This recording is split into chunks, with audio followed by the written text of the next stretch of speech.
வணக்கம். நம்ம எல்லாருமே எந்நேரமும் பரபரப்பா ஓடிட்டே இருக்கோம் இல்லையா? இந்த மன ஓட்டத்துக்கு நடுவுல இயற்கையா ரொம்ப இயல்பா ஒரு அமைதி நிலைய அடைய முடியுமா? சுவாமி சித்பவானந்தர் சொல்ற சகஜ நிஷ்டைங்கிற ஒரு அற்புதமான நிலைய பத்தி தான் நாம இன்னைக்கு விரிவா பார்க்க போறோம். வாங்க அது என்னன்னு தெரிஞ்சுக்கலாம். நம்ம எல்லாருக்குள்ளயுமே அப்பப்போ ஒரு மாதிரி தோணும். ஏதோ ஒண்ணு நம்ம கிட்ட இல்ல.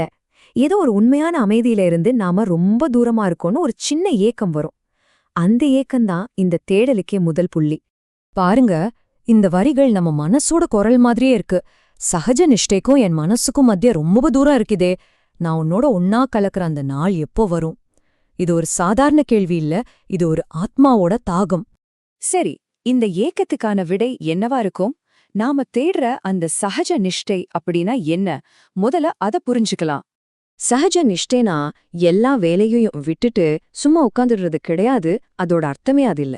நீங்க 1000 வேலைகளுக்கு நடுவுல இருந்தாலும் மனசுக்குள்ள விஷ்ராந்தி, அதாவது ஒரு முழுமையான ஓய்வில் இருக்கிற நிலை. இது சோம்பேறித்தனம் இல்ல, இது ஒரு ஆழமான விழிப்புணர்வு நிலை. இவ்வளவு ஆழமான ஒரு விஷயத்த ரொம்ப சிம்பிளா புரிஞ்சுக்க சுவாமிஜி ஒரு சூப்பரான உதாரணம் சொல்றாரு. இத கேட்டாலே போதும், விஷயம் பளிச்சுன்னு விளங்கிடும். இப்படி ஒன்னு கற்பனை பண்ணிக்கோங்க. ஒரு அரசு அதிகாரி இருக்காரு. அவர் தனக்கு கொடுக்கப்பட்ட வேலைய தன்னோட சொந்த வேலை மாதிரி ரொம்ப அக்கறையா ஈடுபாட்டோட செய்றாரு. ஆனா அதே நேரத்துல அவருக்குள்ள ஒரு தெளிவு இருக்கு. என்னன்னா, இந்த அதிகாரமும் சரி, இந்த வேலையும் சரி, இது அரசாங்கம் கொடுத்தது, நம்மளோடது இல்லைன்னு அவருக்கு நல்லாவே தெரியும். இப்போ இந்த ரெண்டையும் ஒப்பிட்டு பாருங்க, எவ்வளவு அழகா பொருந்துதுன்னு. அந்த அதிகாரி மாதிரி தான் சகஜ நிஷ்டையில் இருக்கிறவங்களும் உலகத்தோட எல்லா வேலைகளையும் இழுத்து போட்டு செய்வாங்க. ஆனா அந்த உள் உணர்வுல தான் பெரிய வித்தியாசம். அதிகாரிக்கு அதிகாரம் அரசாங்கத்தோடையதுன்னு தெரியற மாதிரி, சகஜ நிஷ்டையில் இருக்கிறவங்க உள்ளக்குள்ள முழுமையான அமைதியோட ஒரு ஓய்வோட இருப்பாங்க. ஆக அந்த உதாரணத்தோட மைய கருத்தே இதுதான்.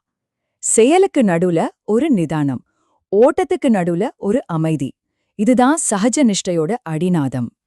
அப்போ நாம இதிலிருந்து என்ன எடுத்துக்கணும்னா, உலகத்தோட வேலைகள்ல முழுசா ஈடுபடுங்க. ஆனா அதே சமயம் மனசளவுல அமைதியா இருங்க. இந்த வேலைய செய்யறது நான் இல்ல, ஒரு உயர் சக்தியோட கருவியா இருந்து நான் செய்றேன்னு உணர்றதுதான் சகஜ நிஷ்டை. யோசிச்சு பாருங்களேன், இது எவ்ளோ பெரிய மனவிடுதலை.